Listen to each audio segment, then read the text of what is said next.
عشوة جنوب 52 دولار. هلا بالصيادلة احتكروا الصيادلة سامي عنسو. أنا مزارع أحمد إبراهيم جدوع، بس يعني إحنا نفتقر للمساعدة، نفتقر للمساعدة المادية أو الزراعية أو زورات أو أدوية.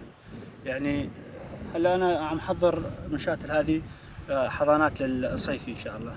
يعني هلا فلحنا هاي الأرض، يعني رغم إنه رطوبة وشين فلحناها بالفوس نجهزها للعصريات إن شاء الله، أو بكرة نحط بزورات مثلا الباذنجان والفليفلة. إحنا متأخرين عليها، متأخرين يعني شي 10 أيام، لأنه الباذنجان والفليفلة يطول نباته يعني شي شهر تقريبا يظل بالأرض مو طالع.